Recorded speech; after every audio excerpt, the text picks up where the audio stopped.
Yo, what's up, Bulldog? All right, I'm pretty excited today because we're going to be talking about a subject that is near and dear to my heart, which is courage. And I have with this Ryan Magic, who I just recently met. I believe Ryan found my Instagram, found my content interesting, invited me on his podcast. We had a great time, great discussion. And then when I heard that he was talking about courage, I thought, wow, this is definitely something that I want to get in front of you guys so that you can hear about this because I talk about this a lot and I just love the idea of building something completely around courage. That's what Ryan's been working on. But Ryan is extremely successful in many areas of business. He sort of climbed the ladder, from the materialistic, becoming successful as a businessman, as a man, in dating and all these different things, and then kind of arrived at that spiritual apex of where we're all headed. You don't know it, guys. You don't know you're on that path yet. Whatever path that you're on, of trying to make money, trying to get girls, whatever, it's going to lead you to this direction eventually.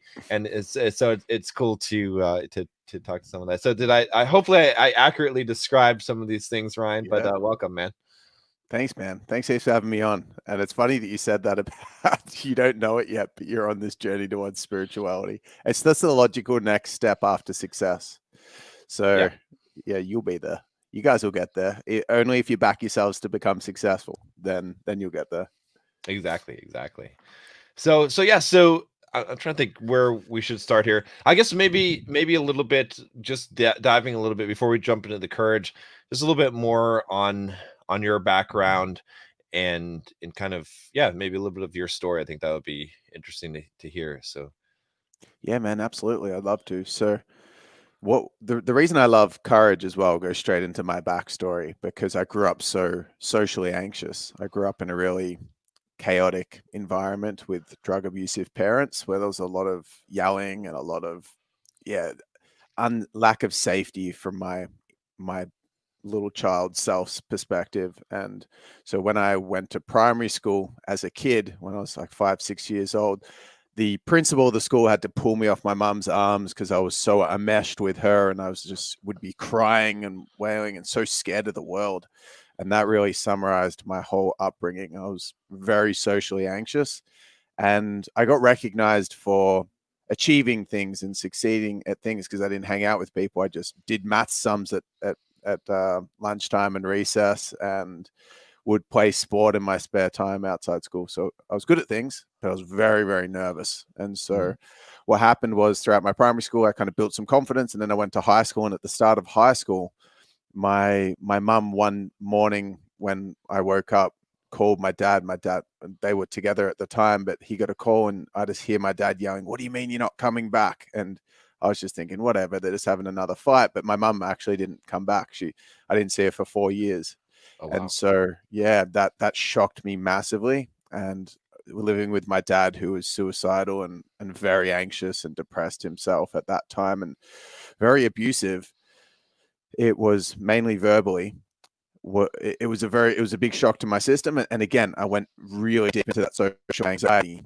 And the whole of high school, I was so scared of taking any leadership opportunities, which I actually had the desire to do. I wanted to be a leader. I wanted to be the best version of myself, but I was so anxious. If there was a presentation in like an English class or something like that, I would just be the every day for the 2 weeks beforehand. I'd just be crapping myself thinking about it, worried about it. I didn't talk to girls either. And I got to a point at the end of high school where I literally hit a breaking point for myself of the pain of all the things that I desired to do in life, which at that point was like have sex with women. Uh, it actually had some clarity of doing something with my life, like what I want to do outside of school, and wanting to be healthy and wanting to have friends, to be able to Mhm. socialize, to go out and have fun. And all of those things were inhibited so hardcore by my fear and my anxiety. And I was just like, I've had enough of this. And I made a decision with myself that as soon as I left high school, this at the time when I was leaving high school, I'm just going to tackle everything that I'm afraid to do. Anything that comes up that scares me, I've just Yeah. got to tackle it. And I tried in high school. I actually remember volunteering for an orientation. Like I think it's called orienteering. It's not like orienteering where you like with the compass and whatnot. It's Oh like yeah, where you get orienteering, given yeah. a topic and you get to speak on this topic for a couple of minutes when you get presented right before you start talking. And yeah, I actually didn't show up. So I volunteered because it was like, this is my chance. And I was Yeah, so scared. I literally just bailed, which is, if yeah, anyone knows me now, that is like, I followed through. And so it was just that was just for me looking back, such an indication of how scared I was. But when I left school, I was like, everything that scares me, I'm going to do. And it changed everything for me. I ended up getting a job in sales initially, and I ended up just going full out there with that. I ended up cold calling to tradies to sell them websites, and I built a 6-figure business in 3 months just from cold calling. I ended up going clubbing by myself without drinking to learn to socialize, and that led to me becoming a dating coach. I moved states to a place where I didn't know anyone else, and so literally everything in my life. I did a male strip show. That was how I was out clubbing by myself, talking to some random couple, and I was kind of playing games in my own head to keep it interesting. And I was like, they're like, "What are you doing?" I was like, "I'm a male stripper." And if you knew me at this point, I wasn't like a confident dude who had settled into who he was. I was an anxious, shy dude, just like yeah. hardcore putting myself out there to talk to people I didn't know. And they're like, "Well, you should do my friend's 30th birthday. Do a strip show." And I was Nice. like, "Oh, this is one of those things that scares me that I know that I need Yeah, to do." And I did it. And I actually roped my friend into do it with me. And he pulled out 2 weeks beforehand because he was so nervous. And I was like, I'm still doing this. And I did it. And it was so yeah, liberating. And I did all these random different things that scared me. And my whole life transformed. All of a sudden, I had confidence. I had a 6-figure business. I'd become independent because I moved to a different side of the country. I could talk to girls. I go out and get 8 girls numbers in a couple of hours, just being myself and being authentic. And it seemed as though everything in my life had drastically changed over a period of a few months, just from having the courage to tackle my fears.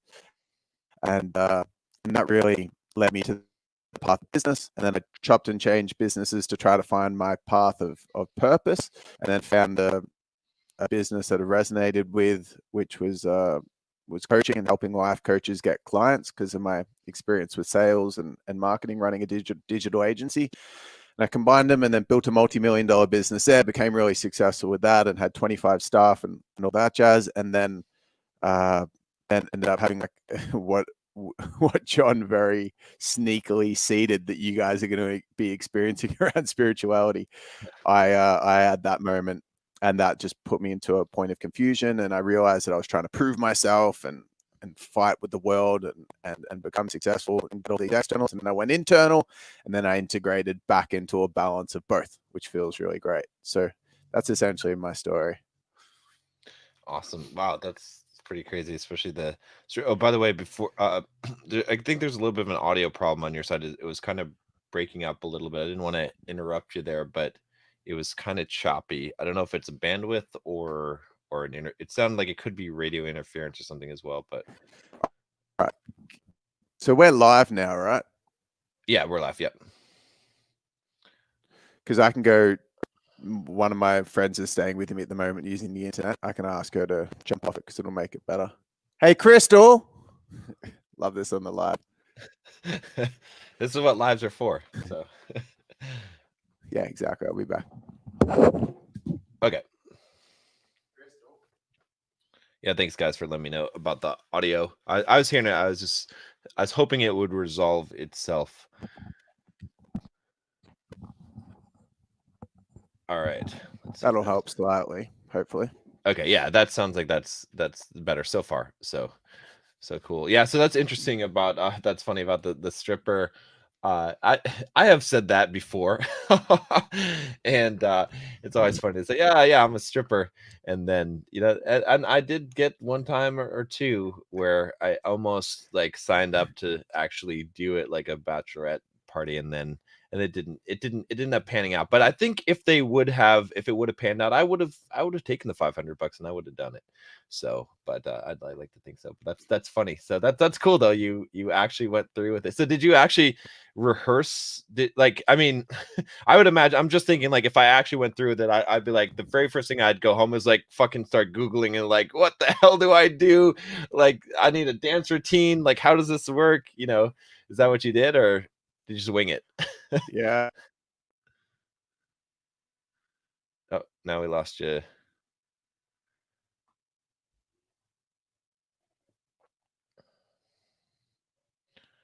It's such a suspenseful moment too. I don't know. In the chat, guys, if you think if you think that he rehearsed it and researched and studied, put a 1. If you think he just winged it, put a 2. Let's see what the thoughts are.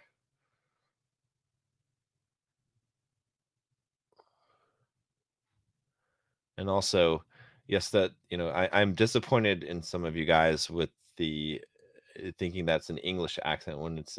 I mean, if you said, I'm not sure if this is an Australian accent or a Kiwi accent, a New Zealand accent, then I would, I'd be like, okay, but come on, guys, this is, a UK accent versus Australian accent. You gotta, I don't know where you're supposed to learn that, but all right, hopefully Ryan shows back up. Okay, so let's see what we got here. Looks like mostly 2s. You guys think he winged it? There's some 1s in here, but it looks like more on the 2s. We'll see. My guess is that he studied for it. I'm gonna guess that he did, because that's what I would have done. Let me see. Let's check my email and see if he's. By the way, if you want to, while we're waiting for Ryan to show back up here, not a bad time to go check out his Instagram if you haven't already. I've also put his YouTube channel in the description down below. He's got some really awesome content. Really resonated with a lot of what he has to say. Definitely, Ryan had me on his podcast, which hasn't come out yet, but I recorded, I think, like last week or so. We had a really good conversation. So when that comes out, I'll be promoting that, and you guys can check that out. We talked about a lot of different topics, and like I said, there's a lot of overlap in the things that we talk about. So the goal today is, Ryan told me when we were doing that podcast that he was working on something for courage, and I thought that was really quite useful, as you can tell from his story of how courage has benefited his life, because it really benefited me as well, right? If you guys know my story, I had not a similar background in terms of the familiar background, but I was scared to talk to girls. I was scared of a lot of things. Actually, I was scared to fly airplanes at one time. Oh, looks like Ryan is back here. All right. Yeah.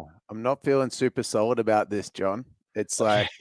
like I feel like my computer's been plugged in for like 24 hours of charge, but it's like my charge was counting backwards and then my computer's turned off.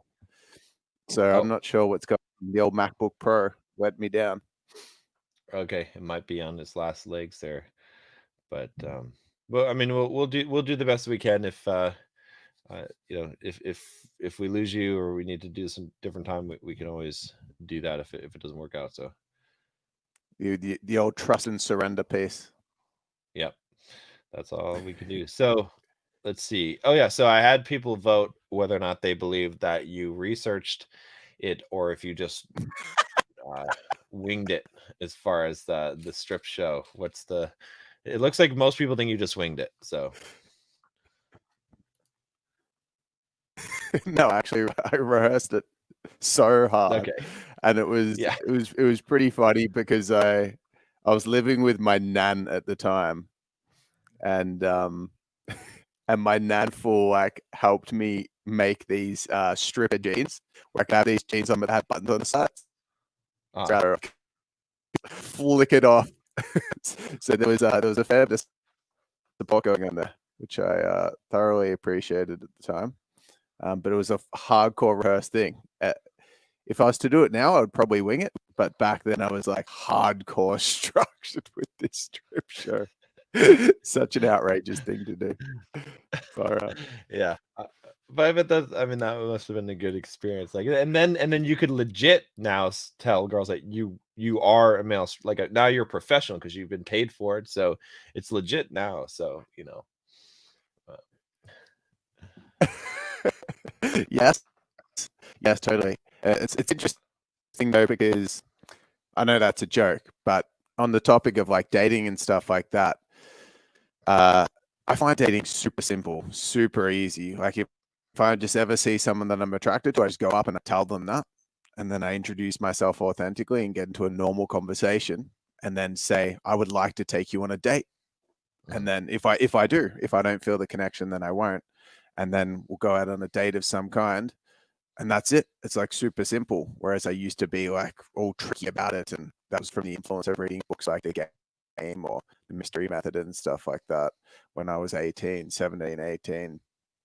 But now I just find like, I think you mentioned this last time we chatted, just being someone that owns who. Oh, wow. I guess we'll see what happens here. I'm guessing that MacBook needs a reboot there. But yeah, thanks guys for hanging in here. I'm really disappointed. Hopefully we can get this out because, as you guys can tell, Ryan is an awesome guy. He's got a lot of really cool stuff to talk about, and I really want to know now about his approach. It's like cliffhanger after cliffhanger. That's it. Yeah, this is all just to sell you guys the Bulldog Mindset membership. That's what this whole thing is. It's just I'm going to give you a bunch of cliffhangers, and then I'm going to say, oh, the real interview is in the Bulldog Mindset membership. No, that's not what's going to happen. But hopefully, right. So let me see this. Might as well answer this question. So Cairo one says, sorry for off topic, but is there any chance to revive the Simple Programmer series, John? Are you talking about the Simple Programmer videos? Because that's all already there. So if you search for Simple Programmer on YouTube, you will find it. Which reminds me that I missed the video last week and I need to make one for this week and the next week. I've been on calls literally all day yesterday and all day today. So yeah, I don't know if that's what you mean, but Simple Programmer content is there for sure. So what's the call-in number? There's not really a call-in. I don't have a call-in number. It's not an official show like some of the other guys have. I should maybe set up a call-in show at some point. That'd be kind of fun, but you can just ask your question in the chat. Let's see. I'm gonna check email and make sure he's. Oh, let's see. He said, I legit think my laptop is dying. We might have to postpone this. Apologies on this. We'll have to cliffhanger stripping. Haha. You free same time next week. Oh, let's see. Unfortunately, I'm gonna be in Miami next week. But well, okay. I guess we'll have to try this again. So, but what I will do, since you guys have shown up here, is if you have any questions, I'll do like a quick Q&A, just a couple of questions if you guys want, and then I'm going to drop off of here so I can reschedule this with Ryan.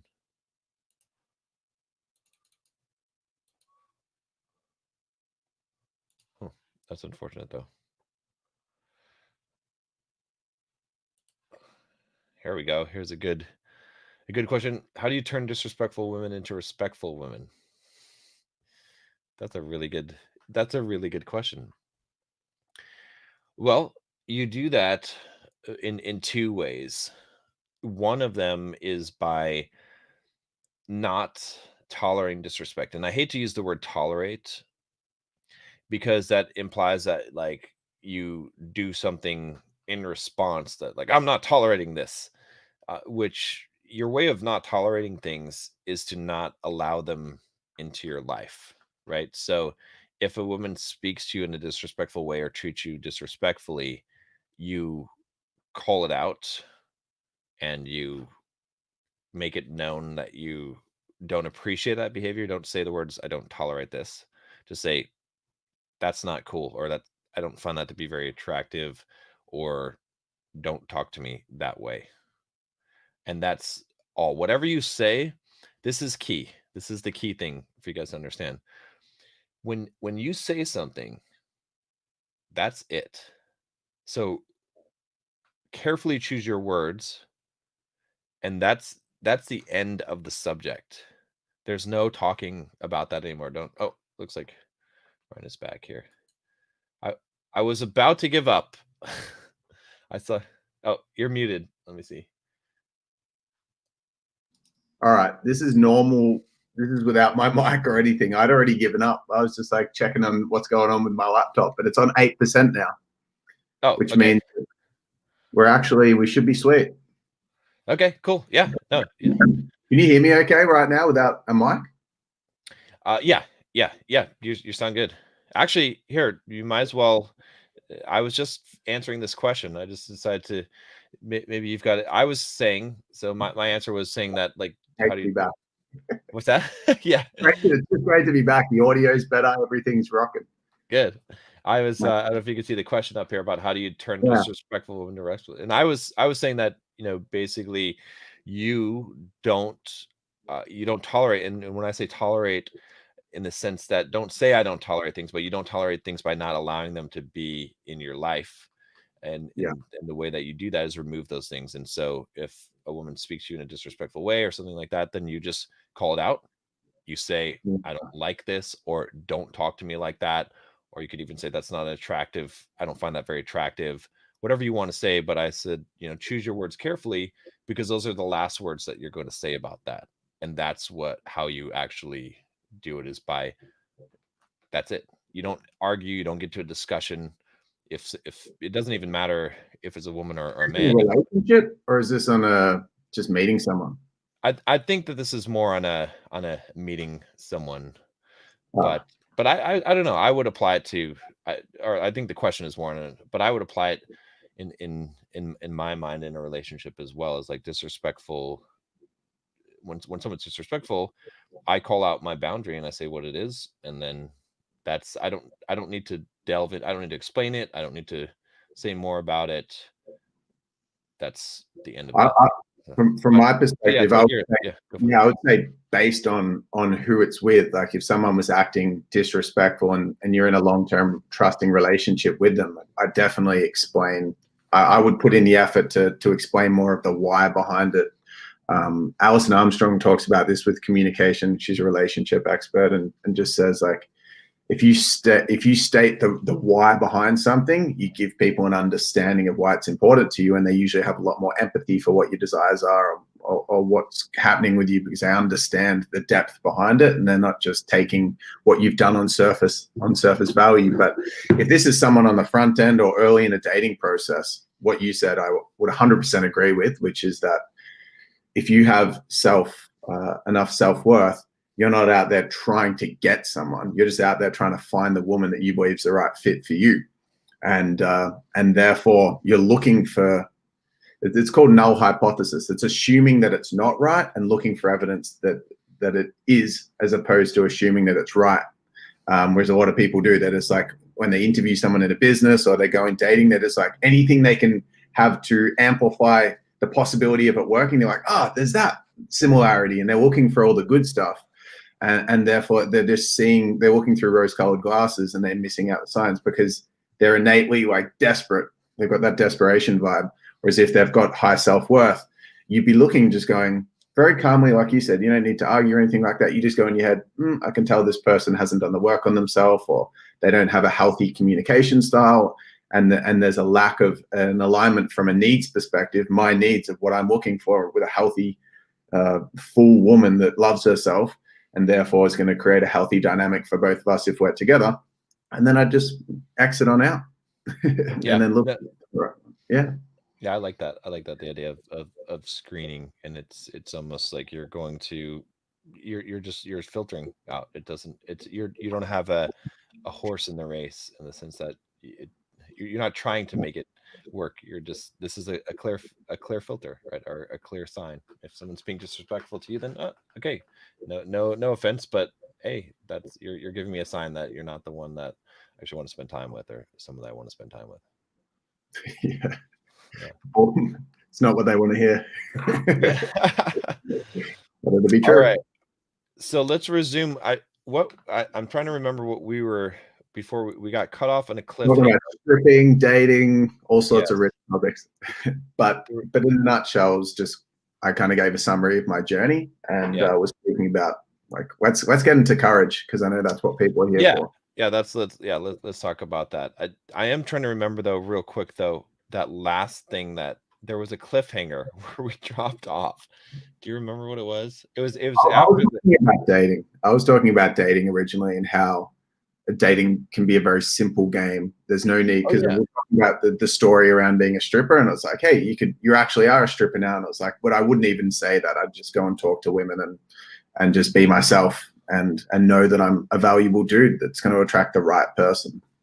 Yeah. Okay. That's where we were going. Yeah. And that was interesting, because I was gonna comment on that and say that what's really cool about that is that works at that higher level because you authentically believe it, whereas someone playing at a lower level won't be able to do that. They're going to get different results doing that, because their attempt to do that won't actually be truly authentic. Like, you're doing that from a place of like security and of having a true self-worth and self-image, whereas someone attempting to emulate that, like if they just said, oh, I'm just going to just start talking to girls and just, whatever, then that, like, if they're seeking external validation, everything will leak through, right? So I don't know, that's kind of the way that I see it, is it's like I different at the different level, but yeah, I still think there's a spectrum of like how gamey it can be, and how like authentic you can be in your strategy. Because for me, like I'll give these guys a strategy that I use if I was to go chat to a chick, that they will be able to emulate, and that'll give like one post on the two polarities of how you could play dating, or like a pickup and stuff. Sure. So what I do is, if I'm actually intentionally going out, which I haven't done for years now, it's just if I see someone when I'm out, but I used to go out, and anyone that I saw that was attractive, I would allow them to walk past me, and then I would turn around and I would run after them without them seeing me, and I'd just catch up. And then from like a diagonal, like if they're here, I'd be behind, and I'd just be like, excuse me. And then just kind of start to slow down and like look around, and then stop them. And then I'd be like, hey. And there's like looking really curious, as if I'm like asking for directions, so that they're just like, there's no threat. And then I'd just be like, really intentionally being slow in my communication, like really slow. I'd just pause and be looking at them, and then I would drop an authentic compliment, something that was authentic, not like negging or whatever the pickup stuff, like trying to beat them down. Just be like, this is really random, but I'd literally just ran up, or just ditch my friend. I've just run after you because you just had this energy about you that was really beautiful, and I had to come say hi. My name's Ryan. And then I'd introduce myself, and put my hand out to shake hands. And then I would just say, well, that's fucking random, eh? What are you up to anyway? And then just get into a normal conversation. Yeah. And then at the end of the conversation, I'd say, anyway, I've got to run, but I'd love to take you on a date. And it's just like, even if you're nervous, because the thing that I think is high value is being okay with whatever's happening. So I would say, I feel nervous here. Like this, I'm like, my heart's beating right now. I just ran up to you. And it's like, and I don't think there's anything wrong with that, because I'm a normal dude with normal emotions and that and that was the same thing I was doing when I didn't have as much confidence, but I would become more confident by doing more approaches. So I would always just go out, and even if I wasn't attracted to someone, I wanted to get their number, and there's someone that I didn't find attractive, I'd still compliment them on what I did see to just to make the day. And I was just practicing, and it would make it easier. So then my more natural, authentic compliment would land with a little bit less anxiety, because I kind of normalized the just normal expected fear of going up to a random in the street, especially a good-looking girl. So you can still put the authenticity into it, but have structure. I love that. I love that you said that about like just being comfortable with it, because it's like it's almost what I would call the difference between being self-aware versus self-conscious, right? Like so many guys are self-conscious, and that's the trip. That's the thing that will trip you up, because you could be you could be fearful and shy or nervous, and you could be self-conscious, and if you're self-conscious about it, you feel like there's something wrong with it, you're trying to mask it or hide it, or whereas if you're self-aware, you're like, "Well, I this is weird, I'm nervous right now," and but you're okay with it, like, because you're just aware of it, and I think that makes all the difference, that little viewpoint. That's beautiful. I totally agree. I love how you've got all these little pieces that you share with the different words. It's so awesome. Really close attention to language. I love that. Yeah. So yeah, so let's start jumping into that. I mean, we kind of already did. As guys maybe didn't notice, we just jumped into courage right there a little bit. But Yeah. yeah, let's jump a little bit more into it and talk a little bit more about, yeah, I'm really curious to just maybe just start with your why you like courage so much, and kind of your kind of philosophy behind courage. Absolutely, man. Like courage to me, for those that are tuning in and listening, it's like the reason I like courage is because I grew up without feeling like everything that I was going to achieve was going to happen automatically. I felt like it was it was a big long shot to try to go after what I wanted. I didn't feel like I was definitely going to attract beautiful women in my life. I was definitely going to be successful. I thought there was a very small chance, but I was still willing to go after it. And so the thing I love about courage is, if you just look at the difference between courage and confidence. See, confidence, in my perspective, in a certain area of your life is something that only comes off the back end of doing something consistently. Like you could try to bring conviction or dignity to something, like I'm going to show up, but the nerves are inevitable because your nervous system's never done it before. So your nervous system is like, this is new. I don't know what I'm doing. So you're never going to be confident at something you're doing for the first time. And when you're trying if you're hoping to feel confident in order to do something, it's just impossible, because you're never going to be confident if you haven't done it before. Has to come from, like, that's what I was just saying with the dating, the approaching. You're not going to feel confident going up to a random girl in the street if you've never done that before. Like, no one on the planet would just feel confident doing that if they'd never done it before. If you were going to do your first cold call, no one's going to feel confident for that first cold call. It's impossible. And so that is a simple concept, but it's so important to understand that you shouldn't be expecting for something to feel comfortable or confident. If we put them in the same category, you can only lean on courage, because courage is the only thing that's going to save you or be there to support you when you're doing the things that are going to allow you to have the success that you desire, whether it's in business or your health. Even if you're going and doing some crazy fitness challenge, or you're going to the gym for the first time. I was nervous first time I went to the gym. I was like, there's loud noises, there's a bunch of people I don't know, there's a lot of strong ego presence in there, there's a lot of good looking chicks. I was nervous, like even that, just going to the gym for the first time. So it's like, that's okay. I'm not expecting myself to be confident, but I do expect myself to have the courage, because courage for me is something that anyone can access at any point. Doesn't matter whether you're homeless, it doesn't matter whether you're 5 years old, 100 years old. Doesn't matter what's going on, whether you're worst spot in your life, it's always there as what I call an intimidating opportunity to craft your dream life. It's always just lingering there. And that's what I love about it so much, because anyone can access it and you can create whatever your heart desires from that. So Yeah, no, I love that. That's awesome, especially the that idea of not being able to have the calm. I think so many people, and it's almost become like a not a meme, but a thing that you say is like, just have confidence, bro. Like it's like yeah, that's not, it's not the thing. It's not that you can just manufacture confidence. They're right in saying that, and in poking fun at that, because that's not true. But you can always have courage. Courage is always a choice, which is something yeah, that I love about courage. And just the idea, it's kind of funny. I had like a coaching client of mine that he was supposed to go to a bar and talk to just one girl and just say hi, and that was it. That was his assignment. And he was texting me, and he was like, there's something wrong. I'm like, what's wrong? It's like, I don't feel comfortable, and so I can't do it because I don't. And I was thinking, that's perfect.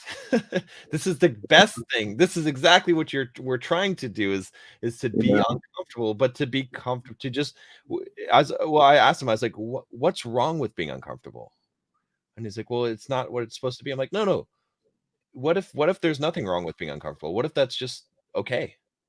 And that was like the thing. And it's like, it's because he felt like he needed to have confidence. That's what he was trying to communicate to me, is like, I'm not ready for this until I have confidence. And what you're right is that it just required courage instead. So what is, just on that point, John, I think the other thing that's important to understand, and I really want those dudes that are listening to this to give yourself some grace and some kindness around what your client, John, was feeling in that moment, because what's wrong with it logically is nothing. But from what our body thinks is happening, we think we're going to die. Right. So like, that's why we're so paralyzed, because our nervous systems are wired for survival. They're not wired for us to go out there and do all these crazy stunts in this big, interconnected, globalized world. Our bodies, our nervous systems are designed to look for threats, to look for danger. And whether it's a social threat, which in a tribe of 50 people makes a lot of sense, because if you fuck up with the tribal leader, and you might get stoned to death by talking to one of his girlfriends or something, or you get outcast by saying something embarrassing, or people don't like you in the tribe. That's your whole life. That's your whole image. That's your whole safety net, because as tribal creatures, we survive in numbers. And so if you mess up from a social aspect with your tribe and you get ousted, you're dead. So a lot of these fears that we experience, they are understand. I give myself massive, like, it's okay. Like, even right now, I do a ritual every morning called the courage ritual, where I go way outside my comfort zone to then normalize it for the day. And I give myself grace. I'm like, it's okay to be nervous, of course. Well, your whole body's wired for these nerves. It's trying to save you. It's trying to keep you alive. That's okay. And now that we have self-awareness as opposed to the self-consciousness like you spoke about, now we can choose to embrace what logically isn't a danger. What logically, like, why would it be bad to feel this? Well, it isn't logically, but our nervous system's real. So just making everyone that's listening not feel like it's weird. It's okay to feel awkward about it, or for it to hurt. So that's normal. It's the same for everyone. I love that. And my favorite thing to tell people is there's nothing wrong with you, because we're always told there's something wrong with us. And all of the things that we experience, depression, nervousness, social anxiety, those are all like there's nothing wrong with you. You know what I mean? And it's like, I think once you really let that set in, just like you said, giving yourself a little grace, it's amazing, because then there's nothing that's, you can't do anything wrong. And in fact, I think we talked about on your podcast about the idea is like every time that you fail, it's either from a lack of knowledge or a lack of discipline, and you can't control that. You didn't have either of those things, so it was predestined. Like you had to do that. So it's not like, in some way, it's really not your fault. Like, you can't blame yourself. Yeah. So and I think as well, that's a beautiful, and I love how simple that is. It's like, there's nothing wrong with you. I've never heard someone say that, like, in my engaging in personal development. It's so simple. It's so potent. But if you, like, not only is it important to acknowledge that you didn't have the discipline or you didn't have the knowledge, and it's okay to feel how you are, but if you take it one step further and you reverse engineer the people that are most successful in the world, whether it's Lady Gaga, Oprah, Joe Rogan, Conor McGregor, Tony Robbins, whoever, they don't only say, oh, it's okay, Tony, you didn't do this. They always frame things to their advantage. So if Tony stuffs up, he'll be like, you know what? That's perfect. Like, how freaking awesome that you had the courage to actually go and do it anyway. They don't just find that it's okay. They find a way to champion themselves through it. Like, for example, with Conor McGregor recently, who was going on benders for a couple of years after he made all this money and didn't know how to deal with it. I see this with all, like, I know a lot of the dudes listening will resonate with this, but they criticize themselves over anything, like any drop of that. It's just like anything happens. Oh, you idiot, or you shouldn't have done that, or you should be like this confident person, or you should be further ahead, or if you really were going to make it, you would have been able to do this. And it's all this like framing things outside of what's going to be supportive for you. But Conor McGregor, I love this example. He comes back, he's being interviewed by journalists after punching a dude an old man in the face, throwing a trolley through a bus window, breaking the law several times, smashing a tourist's phone, going out and getting smashed and having benders all the time, just complete vanity, arrogance, all of the things. He comes back after 2 years, and journalists are like, how do we know that you're going to like stay on track this time? He's in the lead up to his first fight in a while. And he's like, I stuffed up totally. And he owns it. And he says, but what would you expect? I made $100 million. I didn't know what to do with that. I reacted the way that I did, and I've learned from it. And now I'm back, and I'm better than ever as a result of that. So just watch. And so he's taken something that other people would feel deep shame about for a long period of time, and he's framed it to his advantage. He's given himself massive grace. And then he said, I'm back and better than ever. And I find a lot of people don't frame things to their advantage. They criticize and feel all this, they feel ashamed.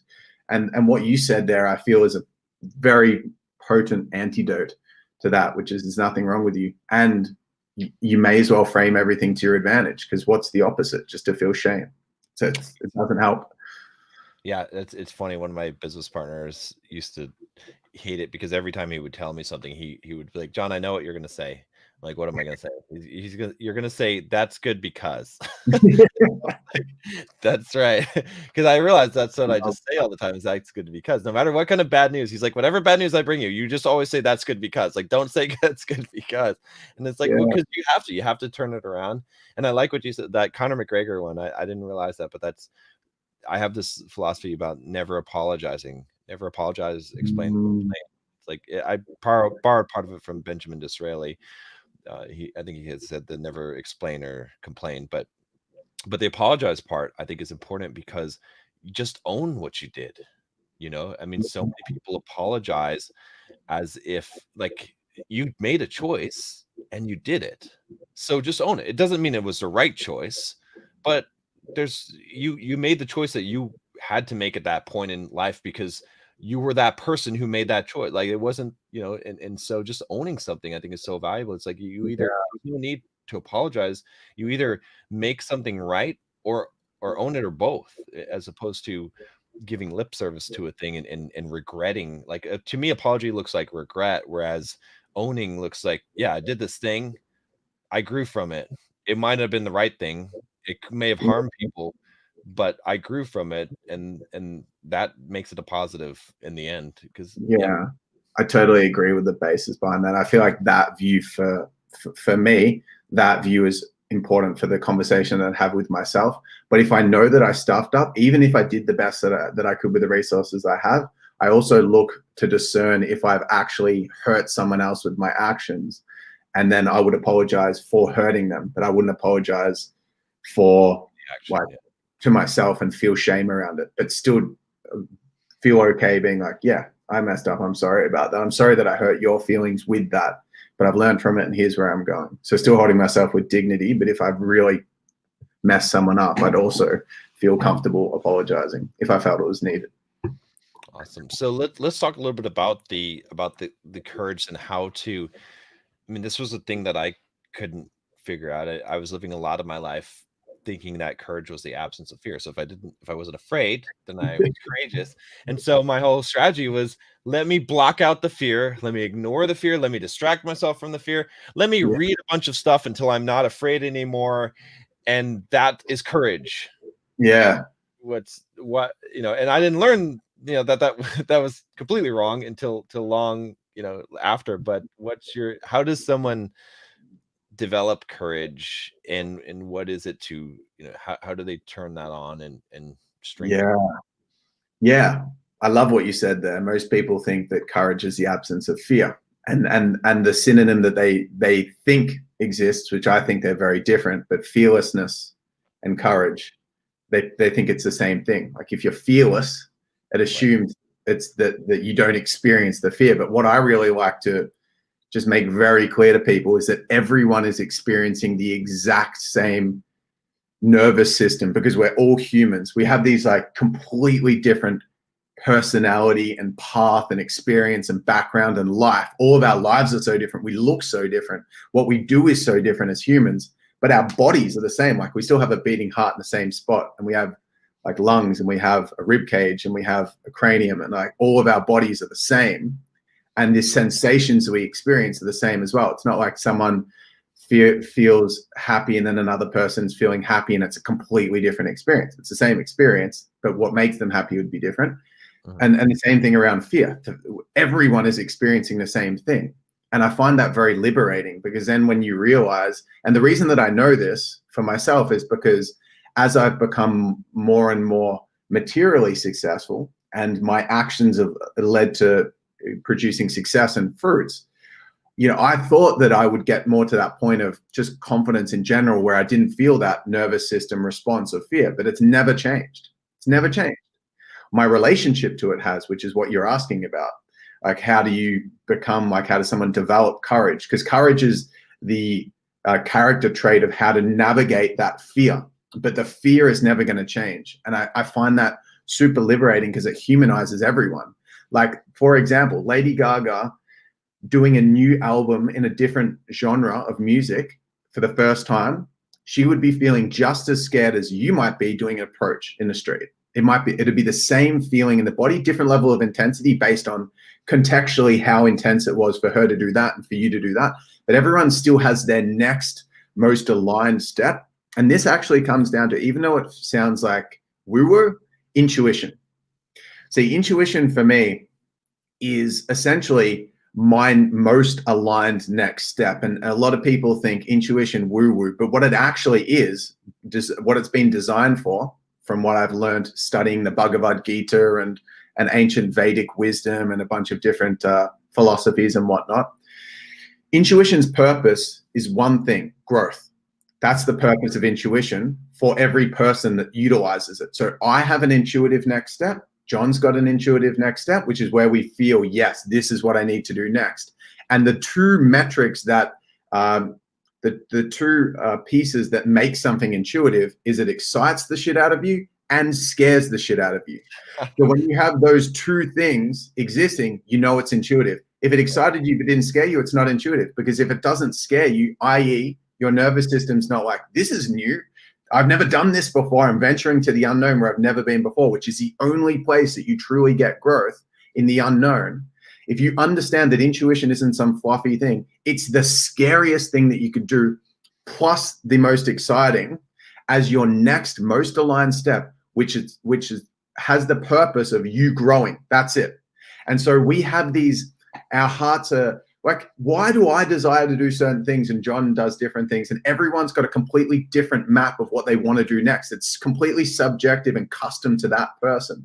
That's the heart desire. And because if we get a bit spiritual here, the universe, God, whatever we want to call it, wants to experience every flavor of the earth, every different way. So we all have different things that are going to scare us next, but our heart's desires are pulling us in a direction, because no one's heart's deepest desires are just to do the same thing they did yesterday.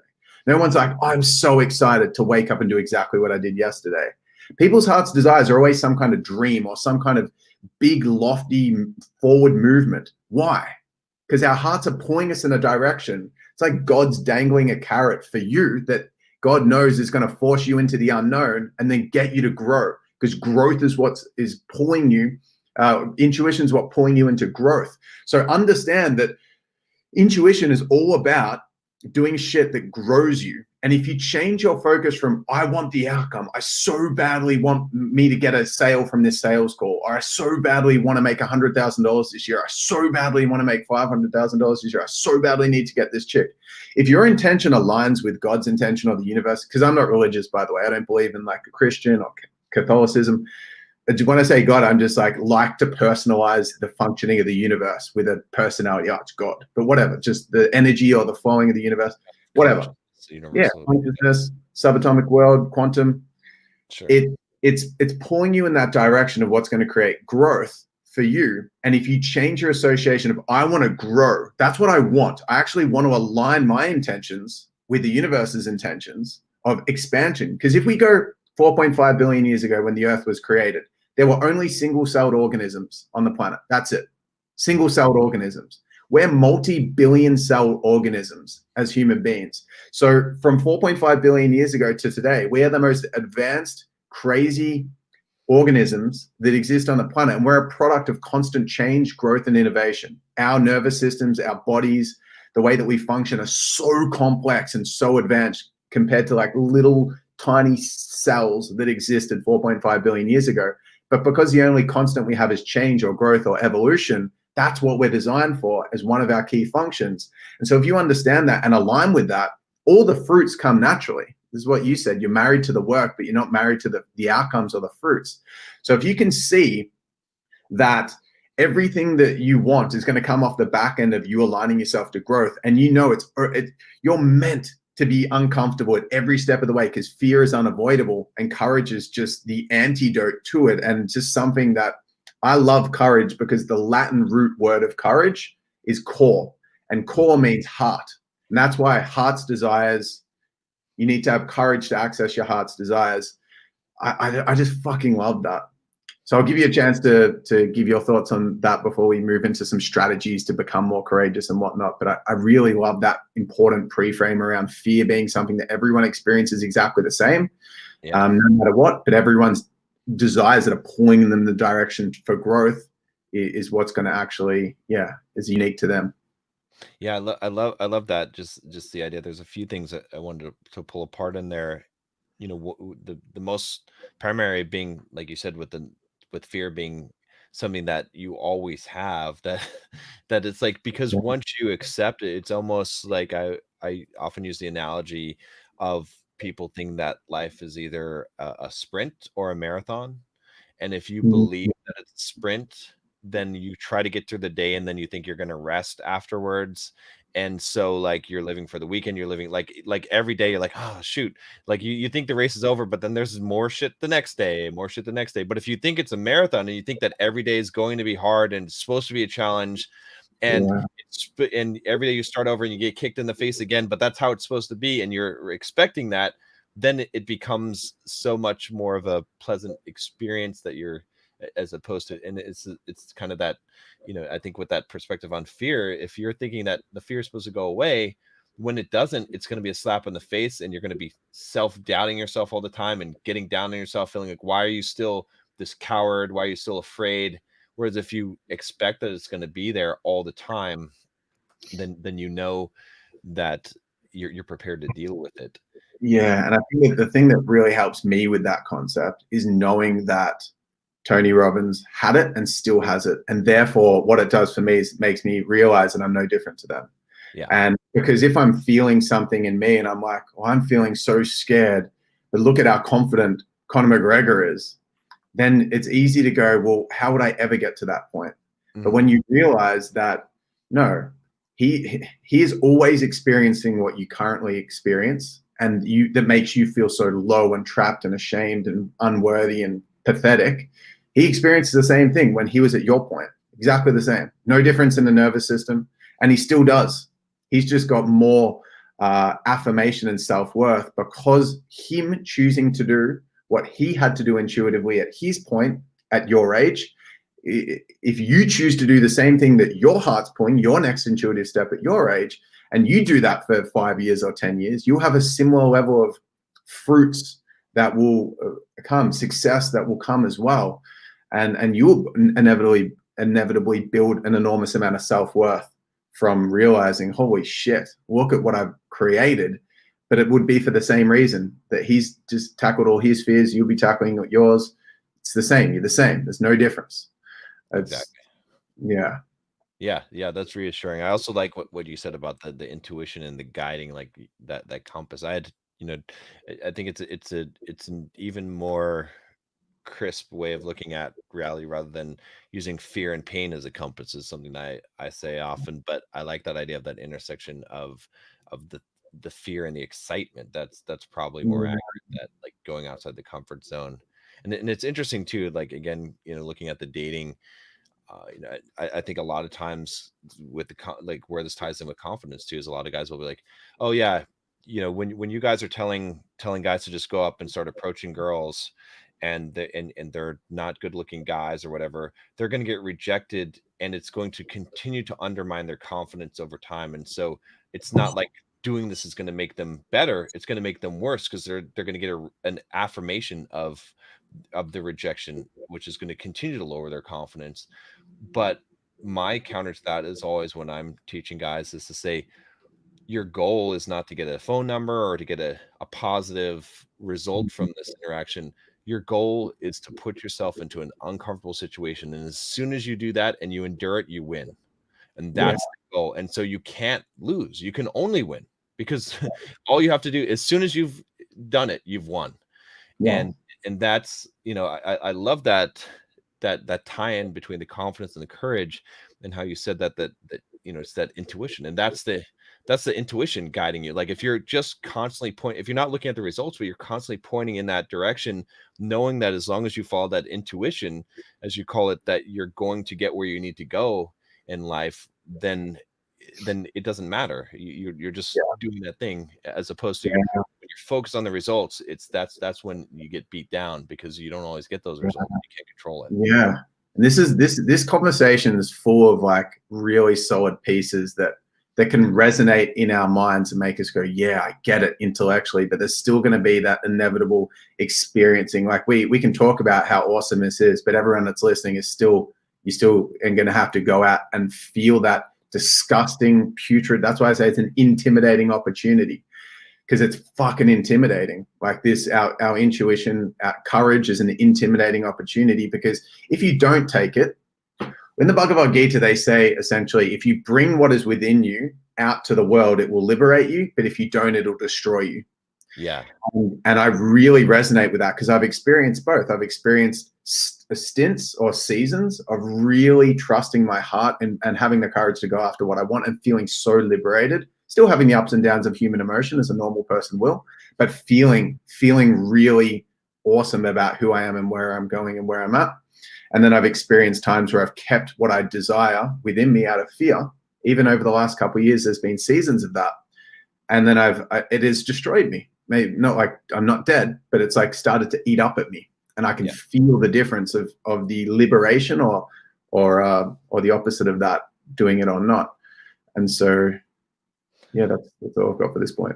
Now, what you said about that, I mean, maybe this is, you know, I call it the jumping off point, right? So as far as, because you said that, yeah, everyone's probably hearing this saying, yes, that resonates, but there's a difference between us talking about it and saying how great it is to be courageous, and then actually doing it. And, you know, like I could illustrate with an example. I was on a phone call with one of my coaching clients. I was at a bar, and he's like, what do I do? I'm like, just go talk to the girl. And he's like, I can't do it. I'm too afraid. I was like, what do I need to do? And I'm like, and I basically ended up getting to the point where I was like, look, I've done all the things that I can do for you, which was to tell you to do it, tell you're not going to be, you know, but there just becomes this one point, the jumping off point, where you have to just decide. There's no one can help you. There's nothing that I can do. There's no one that can assist you or make this easier for you. You just have to, just like what's a Dune, where he sticks his hand in the box. And I don't know if you've seen that movie, and he there's anyway, there's like you just have to face that. Is there what kind of thing do you, I don't know, what's your take on that, and how does someone just make that choice to have courage? Because like I said, it's so easy for us to say just choose to have courage, but how do you push yourself to that jumping off point where you I think for me personally, what I needed to do was I needed to do what you've stated already in practice around changing my mindset, that I'm legitimately about to, like, I'm not jumping to do a 100-meter sprint. I'm pressing go to run for the rest of my life. And the reason why, I can say what that looked like for me. So I had a big pivot point in my life after I'd done all the fear challenges at 18. I landed at 21 years old, and I wanted to start my dream business, but I was really scared. And in the last 18 months before that, I kind of knew within me I wanted to do it, but I didn't have the courage to do it up until this junction point. Then I did this activity. I wrote out my own eulogy, What do I want to be remembered for when I die? Created some pain that I wanted to move away from. I was like, fuck, I got to do this. But I'm just so terrified, because what taking that leap meant for me was running seminars, speaking on stages, and I didn't feel like I was anywhere near worthy for that yet. And so what I had to do was I needed to make a decision that I was going to commit to the long term. So what that looked like for me was I made a commitment that I was going to run a seminar every week for the next 3 years. And then I said, if after 3 years, I don't have the results that I want, it's okay. Like, but I knew, I was like, I'm a logical person as well. We all have pretty solid common sense. I knew that if I did it for 3 years every week in a row, even if I was the worst presenter in the world, after doing it weekly for 3 years, I'd build massive momentum. I'd get better at speaking. So I'd build momentum with my audience. People would start to notice. I'd start to get better at speaking. And I knew that what I desired was going to happen. I knew it. I'm not stupid. I knew that if I ran a weekly seminar, I was going to get good. But that took so much pressure off me, fearing the result of the sprint, fearing the result of running one seminar and having no one show up, or having people show up and booing me, or having people show up and like it, but then no one buying my stuff, and me not affording to pay the mentor that I hired, all these fears. But I went, you know what? If I could have no one show up for the first 5 seminars, and then I could have one person show up for the 6th, 2 for the 7th, 5 for the 8th, and then just like keep running it. And it would just be impossible not to make it work. So that took the pressure off me, because there was so much pressure on doing a sprint. Literally very little pressure from a results perspective if I was doing it for 3 years. Still, the fear was never going to be taken away regardless, but I was willing to take the leap because I knew that long term I was going to get to where I wanted, even though I couldn't confirm that short term I wouldn't. What actually happened was, as soon as I detached and said, stuff it, I'm in it for the long term, I made 5 sales at my first seminar. I had 30 to 40 people there. What did not expect it. I didn't expect to get anyone. Made 5 sales at a $1,000 price point, made 5,000. Second week I made 5,000. I never made less than $5,000 a week in that business. And then I stopped doing seminars after 12 weeks. After 10 weeks, I ran 12 seminars in 10 weeks, and I got my first 50 clients, and then I built $1 million business in 10 months.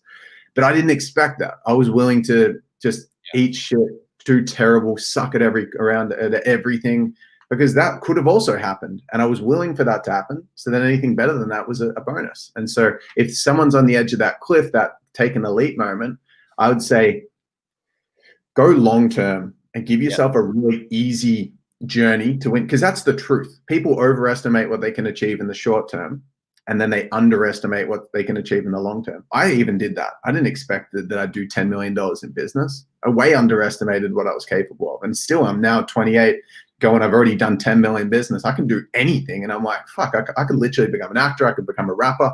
I could become a $100 million entrepreneur. I could literally do anything. I know that because I've already proven in a short amount of time I could do it. But before I started, I was like, what if no one comes?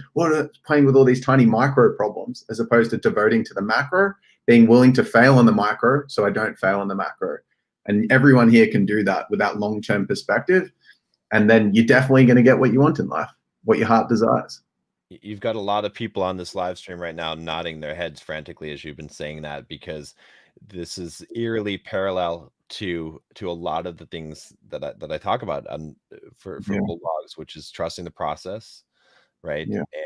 And what I call the 5-year rule, which is like you need to commit to something, fully commit for 5 years, anything that you want. And it doesn't mean that that it'll take 5 years. It just means you have to be willing to commit for 5 years. If you're willing to commit anything that you want to achieve greatness at, that's the price. And it reminds me when I first learned to juggle, right? I took a whiteboard, went up to my room, took 3 socks from the drawer, and I said, every time that I throw the 3 balls up, I'm going to put a tick on the whiteboard, and I'm going to just throw the balls up and try to juggle. I don't even know how, until I have 1,000 ticks on the whiteboard. Oh, dude, that's so good. It didn't take 1,000, but I knew in my head that I was like, there's no way that I could put 1,000 ticks on this whiteboard and not know how to juggle. And it's trusting the process, and it's exactly what you said. And so I hope you guys are taking notes that Ryan's method for achieving success is exactly the same one that I've been using. And there's a reason we didn't talk about this ahead of time. Yeah. Right. It's because it's what works. Yeah, and it's not my method. It's just what I happen to reflect worked for me. Yeah. And why it doesn't belong. It's like there's no unique messages. There's only unique messengers. I really like that quote. And it's like, you know what, John, this is really interesting. Like, this is an interesting moment because this is what pulled me to you in the first place to reach out. Because I just came across you instantly. I hadn't been followed you for ages, but I watched one video initially that had me reach out, which was you saying that if you want to become a millionaire, work in a solid job, pay money, work on a side hustle on the side, save money, and you're going to become a millionaire. Get really good at entrepreneurship and you'll become a millionaire. It was just such an obvious, like, it's obvious to anyone that's made it, really like confusing for the brain of someone that thinks it's some elusive thing that they'll never achieve. But that's the groundedness. You said essentially do it for the long term and you'll become successful. And then I know that everyone listening would have been to that video would probably be like, because I know the brain of the person starting out, yeah, I've heard that, but I want the tips and tricks. I want the strategy. But I'm like, fucking, that's the best video. Like, that is straight, exactly what everyone needs to hear. And yeah, I really resonate with that. Hence why we're chatting now, right? Yeah, no, it's amazing how things just connect and come together, and it's a resonance. Like, you resonate and you attract the energies that you give out, and it's amazing. That's why I know that there's a bigger thing to the universe, like you said, besides just not just a random set of atoms in chaos. Yeah, and I'd love to say on this point of spirituality, I don't believe spirituality because I'm just like, because I used to be the biggest skeptic ever. Like, I hated when my employees would take a break and meditate. I'd be like, you're wasting your time, my time. Just fucking get on the phones and stop wasting my time. I used to just view spirituality through such a skeptical lens. But the way that I view personal development, I don't care about proving whether things are right or not. I just don't care. I don't care about the evidence. I don't give a shit. All I'm interested in is what works for me. That's it. That's all I care. And that's all that I should care. The part of it, once you understand this, the part of skeptics' minds, a skeptical mind is a self-sabotaging mind because they're always looking for things to prove that what they desire isn't possible. Right. Because the intellect is designed for safety. It's known in Vedic wisdom as a historian. It looks back. It's kind of like the one that prioritizes safety. It joins up with the nervous system that is always looking for fear. And so it's trying to make sure everything fits perfectly to avoid danger. And so the skeptical mind is a self-sabotaging mind from a success perspective. And so what I do, I don't give a shit whether there's like such thing as God. I don't care whether it's true or not. I don't care whether intuition's real or not. I don't give a shit. If I choose to believe in miracles, it's only going to be advantageous for me. And I'm just interested in what's going to give me a fucking good life. I don't care whether something's true or not. If someone's like, there's fairies that exist, I'm like, does that make you happier believing that? And they're like, yeah. I'm like, fuck yeah, I'm going to believe it as well. Fairies exist. Bring it on. There's fairies around me right now. I don't give a shit. I just want to live the most fulfilled life. So it was because I'm not self-sabotaging now. It's only the only skeptical self-sabotage version of me would be like, but prove it. How do you know that? It's like, is that person that's in that hardcore, like, skeptical mind feeling an expansive experience of life? No, they're experiencing a sour, suffering, venomous, poisonous experience. They're walking around feeling shit about themselves and the world. It's like, why would you want to live like that? It's just like, it's the stupidest thing, but it's just a blind spot because people get in these, and usually the people that are debating stuff online are skeptic versus skeptic. One's just got a slightly like more objectively, like societally weird view, but they're still both in the skeptic of my thing needs to be right. What if it's not? And I'm going to debate you because I'm scared and you're scared, but I'm more right and you should be more scared. It's like, who gives a fuck? Just, does it work for you? Do it. If it doesn't, don't fuck off and don't do it. Find something else. Just, yeah, I think it's an important point. Yeah, it's I 100% agree. It's funny. One of the things that I don't know if we talked about before, but I always talk about the idea of having effective beliefs versus true beliefs, and effective beliefs are way more important because it's like Dumbo's feather. Dumbo's feather didn't make Dumbo fly, but it did make Dumbo fly. Without it, he wouldn't have flown. So it's silly to and I came from a similar background. I was a software developer, engineer. I had a very analytical. First time I picked up Think and Grow Rich, I threw it right in the trash can. I was like, what is this hogwash bullshit, And then I realized, like, you know what? All these millionaires are telling me to read this book. They're more successful than I am.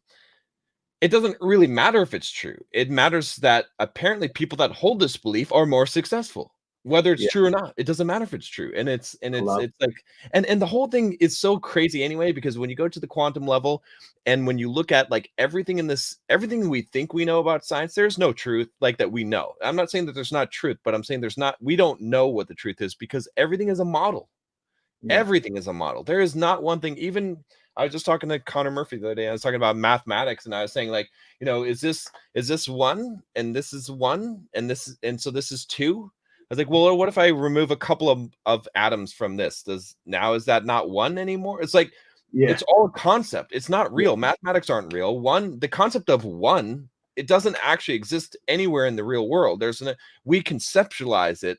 So yeah. all of these things are just, none of them are really, they're all approximations of truth, but they're not really truth. And it's just it's better to have effective beliefs. And if you're Yeah. happy, that's and you're more productive, then hold the belief. So. Yeah, and I would really encourage those that are listening to just be aware of your own thoughts around other people, the judgments. Because I used to be I would say I'm probably the least judgmental that I've ever been now, because I'm the least insecure that I've ever been, and the more insecure, the more judgmental. But if I see some lady like dangling a wand on the beach, dancing, like looking like some weird hippie, I would now just be like, she looks happy. Sometimes I'm sour and up in a bunch, and I'm like getting really in my head. It's like, I wonder if there's something I could learn from that, because I don't just see the world as linear as what I did before.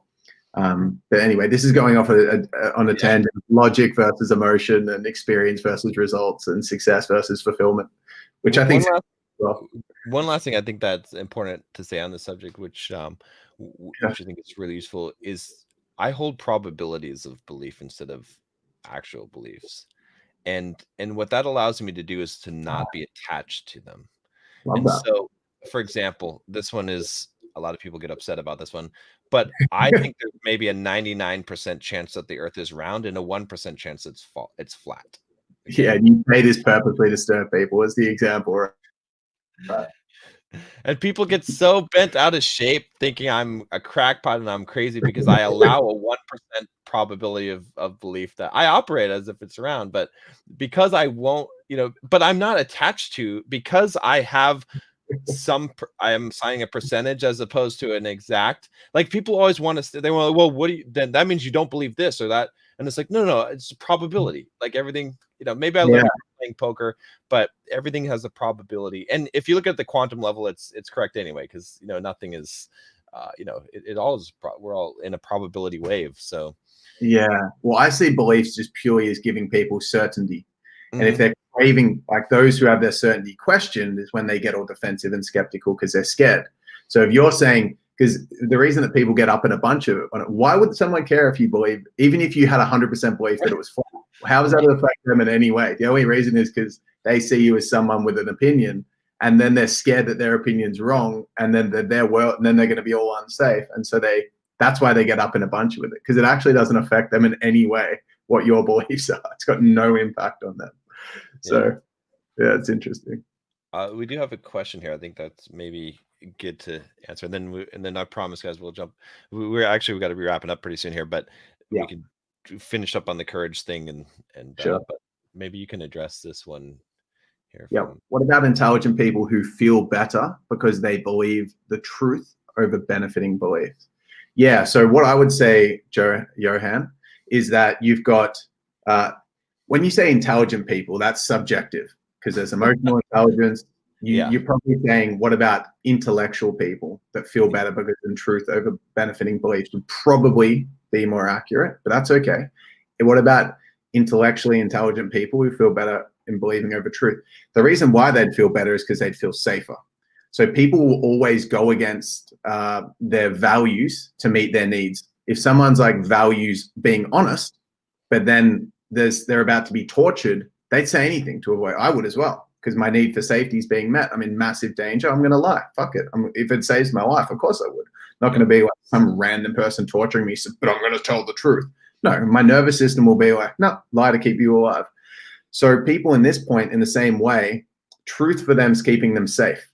So they're at a point in their life where they need that stability, and they're not yet ready probably to take the leap of faith into the unknown, because the benefiting beliefs, or the effective beliefs as John would call it, is what's going to cause them to go outside their comfort zone. Because if they believe that they're like, let's say, for example, I believe that being young is an advantage in business. If you believe that being young is an advantage in business, you're more likely to take action in business. Now, if there's a skeptical person that's like created the statistics at 46 years old as the perfect age to start a business, and that makes him feel better, as you labeled it, because it's truth, then that's just keeping him safe and making him feel okay that he's not taken action yet. And if he needs that to feel safe, and it's like, I'm not a piece of shit because I haven't started my business yet, it would be like, so for example, if someone's really, really depressed and you're like, but you can do anything, and you're like labeling, you're throwing all these like super empowering, like you can change the world, you can make unlimited money, you can have massive abundance, you could go and talk to girls on the street. For someone that's homeless and depressed and in a really low place, you tell them that, they're going to feel worse, because they're going to be like, man, like, they don't need to hear that. Discerning, that's not needed for them at that point. They need to feel that there's, like John said earlier, there's nothing wrong with you. You're perfect. It's okay not to be successful. It's okay. It's possible, but you don't have to. You've done the best you can with what you could. And these people that are intellectually intelligent are looking for safety and certainty in models, as John calls it, because they're scared to go out there. And he might need someone to say, there's nothing wrong with you. You don't have to go out and start a business. It's okay. You're young, you haven't started the business yet. You're right, 46 is the best age. Cool, you can believe that. It's just not going to help him get to where he needs to get. It's not going to take him outside his comfort zone, which is what's going to create the results. But he might not be at the threshold point yet where he's ready to go outside his comfort zone. So maybe believing these truths, these made up truths that he has certainty in, is going to serve him more. So he builds up more self-esteem to the point where he's ready, or it's just the timing's right for him then to go outside his comfort zone. Because the benefiting beliefs are what's going to get him to take the action and get him the results. But he's, by the sounds of it, like he just needs to feel okay in who he is first, right? Yeah, that excellent answer. I totally agree. Have you read a book by any chance called An Impersonal Life by Joseph Brenner? No, I haven't read a huge amount of books, maybe 30 total. Okay. I think you would like this book. It's called An Impersonal Life. But one of the things in the book, it's written as if God is speaking to you, telling you that you're just a cell of his body, and that you think you have an ego and that you're a separate being, but you're not. And it's sort of, it's a very difficult book to digest if you're not familiar with the concept. When I first read it, I was very disturbed by it. But one of the things he talks about in the book too is he's like, I created all these religions for you and everything, and you know, and they're not really true, but it's okay if you believe that they're true, because it will help you, you know, and you know, but you know, just know that it's okay if you believe that, but you know, essentially reinforcing that you're a cell of my body, and teachers have come along and have told you these things, and it's okay that you believe, you know. And it's kind of an interesting, because as you were saying that, I was thinking about that same thing. It's like sometimes you have to like be stepped through, and you're not really ready for for a bigger sort of sense of the truth of things. Yeah. You know, because you have to be where you're at. What is the thing that's going to be the beneficial belief for you at that moment in time? Exactly. You know. Hey John, I'm busting to take a piss, but I'm going to bring home a massive point on courage. Okay. So All go right. to the toilet, and then we're going to come home and smash it. And people can ask questions what they want if they want. All right. I'll just read this super chat here. Ian says, thanks for all your content, John. Good talk today. Appreciate it, Ian. So yeah, so we're gonna finish up here on that. We got a little off track, but this is, you know, hopefully you guys have enjoyed this. You know, Ryan is awesome. I'd love to have him back anytime. It's interesting, just when you find people that sort of get, like, what I found is that there'll be certain people that get certain things, and we'll have the same philosophies that we've independently discovered, right? And we're teaching them in different ways. We're using different vocabulary, but they're essentially the same thing, which is really, really cool to see that, because me and Ryan didn't discuss a bunch of these things ahead of time. But you know, it's like, if you've been following me for a while, you probably, as Ryan was saying things, you're like, oh, that's exactly what John says. He says it in a different way, but it's kind of cool. It also is one of those indicators that I use to know whether I'm on the right path or not. If I start hearing all these other people that are successful and have sort of really delved into personal development saying similar things, then I know, okay, it's probably not chance or coincidence, right? It's probably that there's some level of wisdom that caused us both to converge on the same path, or the same truth about a thing. So, all right, I did the halftime. Much better. All right, so yeah, so bring us home on the. I know we got sidetracked. We could probably talk for like hours and hours. That's the problem, but we'll have to do more live streams. But yeah, bring us home on the. Let's do it. So this is what I want you guys to think right now, and this is an action task to take from this. I call it the 10 deeds. The 10 deeds, and the theory is this: if you listed out the 10 most intensely scary and exciting things that you could do in your life, big, crazy actions that resonate on your heart, that scare the shit out of you, and you did all 10, everything would be different. So you might say, like, let's say you want to be a rapper. You could be like, okay, cool. I would go to the most busy part of my city, and I would get a mic and a speaker, and I would do freestyle rapping, and I would record it and I'd put it online, or I'd make it really like interactive with the audience, and I'd put some freestyle rapping in there and blah, blah, blah. That's one. Second thing, I'd release an album. Third thing, I would reach out to 100 celebrities and ask them if they want to be in one of my videos and make it about them. And then there's like, that's three things. But you got the list of 10 things. Write a book is another one. Approach 1,000 women is another one. And you just write 10 things that are enormously, intensely scary and exciting. And then you just ponder the idea of, regardless of the results, because we touched on it earlier, but you can't fail at being yourself. You can't.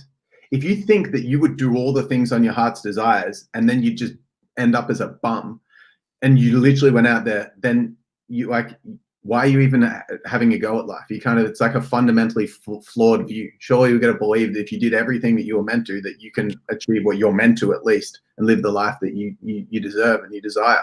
Well, we got to believe that. It's just, so just picture it. Just go, hang on a second. If I did these 10 things, and I want you guys to create this list and make them as intense as possible. You don't have to do anything on it, but just look at the list and just ask yourself, if I did these 10 things, how would my life be different? How would my life be different? And what I'm going to put you, and this is why I love courage so much, is that I know for a fact that all of you would be in a completely different reality. Completely different. Your relationship with women would be completely different. You'd have a good-looking girlfriend. You'd be someone that has you'd be successful. You'd be accomplished. You'd have a reputation. You'd build a brand. You'd feel good in who you are. Everything would change. Your physical body, most likely, based on one of the things being health related, like would be completely different. Like one of the things, like John mentioned, could be to run an ultra marathon or a 100-mile race or whatever it is. That could be one of the things. I'm going to run a 100-mile race, or I'm going to compete in a CrossFit competition. Maybe that's one of the things.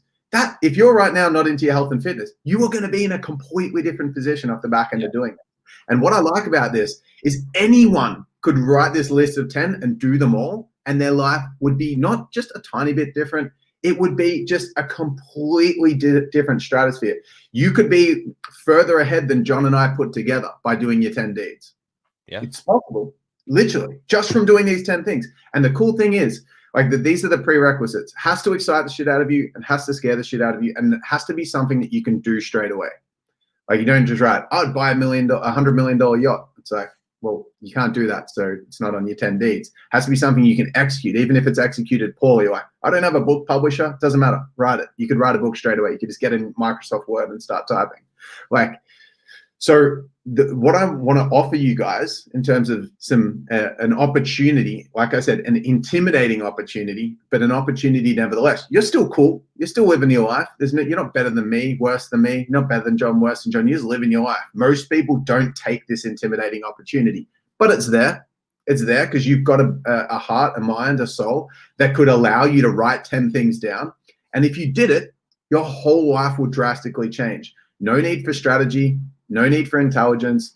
Doesn't matter how old you are. Doesn't matter how much money you have. None of it is relevant in any way because you could execute all of them to a certain degree. Yeah, you have more money. The level of lux or tidiness behind how these things get executed would change, but you could still do them all. So write your 10 deeds and just fantasize about what your life could be like off the back end of doing these 10 things. And my offer to you is that if you do them, every single, like your life will just be so fucking different. It's like crazy. And that has been my experience of life. Like, and I'm sure John can relate as well. It's like we didn't have anything believe we could be. We weren't just like, yeah, definitely know I'm going to arrive at this point. There's no certainty. It's just like, let's have a crack. And so the exact same way that you probably feel right now, we felt the exact same way, but we just allowed to believe that we could do something more and just did the work. And then all of a sudden we're in a different place. And the same thing could happen with you if you do the 10 deeds. So do it. I love it. That's awesome. That's such a simple thing. I love how simple that is, that if you just do this, it just come up with that 10 things that it will drastically, rather than like strategically, let me set out this goal so I'll achieve this thing so I can accomplish this thing, or, you know, it's like, and planning these, like if you just pick 10 of these crazy things that like, I love that. That's awesome. A lot of the things that I do are sort of that. I don't really have a direction. I'm just like, I need to just do this thing that scares me, and it's so big that I know some good will come of it if I do it. I think that's just, it's amazing. Yeah. It's the same for me. And I actually get like I've done enough action and been on the journey long enough to know that I get paralyzed if it gets too strategic. It's too like, okay, this needs to happen to this. And what if it, because I don't believe, like, I'm not trying to search for hopefully it's possible. I know it's possible, but I'm like, I don't want to get so stuck in my head that I'm moving so slowly. I want to be moving quickly and enjoying the process of the moving. And I know that just going out there and trusting the next step, it helps a lot with that. Do you have any last thing to say? Well, I'll say that I wrote that down because I'm going to try to come up with my 10 things because this might be the breakthrough that I need to get to the next level. So, I mean, it will, guaranteed it will take me to the next level if I do this. Yeah. It doesn't matter what level you're at, because whatever's going to be intimidating to you is going to be really big when you're at a higher level as you advance. And so it's like Elon Musk when he sold PayPal for $170 million, and then he put 80 million into, or what, I don't know the exact numbers, but it was like 10 million. Do you know them? I don't know the exact numbers, but I read the back. It was a lot. It was almost everything. He basically left himself penniless so that he would have to make it work. Yeah. And for him, that was his like intimidating big things. And now he's worth 40 billion or whatever it is. Yeah. But at that point he was worth 170 billion. You'd be thinking, why the hell would you give all 170 million to the thing? But for him, that was his his intimidating opportunities to be courageous for him. And everyone has that. The last thing I'd say is like when I started, when I had that big breakthrough moment where I ran the seminars, and that was the big turning point for me, where I really started to make it and break through and across all areas by going way outside my comfort zone. But I did a ritual every morning, which is a music anchoring ritual where I did a series of different activities, and I've grown and evolved this. I was in a $125,000 program that taught this one thing, this one ritual, and I've kind of like innovated and changed it. But I did it every day for 4 or so years from starting the business. And over that 4 years, I went from nothing and then did $10 million in that 4 years. And the ritual, I believe, was a massive reason why, because every single morning, it's like I had a window of time of however I showed up in that window doing this ritual would determine how I showed up for the rest of the day, because how you start is how you finish. Mm-hmm. And so I did this ritual every day, and I still do it. And it's wild. It's called the Courage Ritual. And I'm going to give it to you guys for free. I don't even have like a landing page for an email list or anything like that. I've just got the SoundCloud link, but I can just give you the SoundCloud link, or I can just just PM me on Instagram and saying Courage Ritual, and I'll send you the SoundCloud link so that you can use it every day. It takes a lot of courage to do it, but it transformed everything for me. It involves like affirmations, a primal scream, pushing yourself physically past failure. It involves dancing. You do it in public.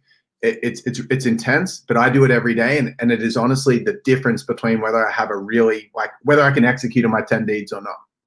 It makes it so much fucking easier. So yeah, that's that as well. I just put it in the chat, guys. So go get that DM Ryan. I put his Instagram in there, and I want this as well. So yeah, I want to take a look at this. If you don't mind sending it to me, Ryan. Absolutely not. Yeah, that'd be cool. All right. Well, man, this has been awesome. This is great. Yeah, I definitely. I'm glad it ended up working out. I was like, why is my internet not working? But it was because there's something to do with my charger. So, but my charger's sweet now. So yeah. Yeah, let's do this again sometime. You know, definitely enjoyed this. So I enjoyed it as well. Thanks for being an embodied leader, John. Love chatting with you, man. And thanks for all those guys that were tuning in. Massive love for you all. You're doing a great job just by showing up and being here. So give yourself massive credit and just next edge. You guys have got this. Yeah. Awesome. All right, guys. Take care. Thanks.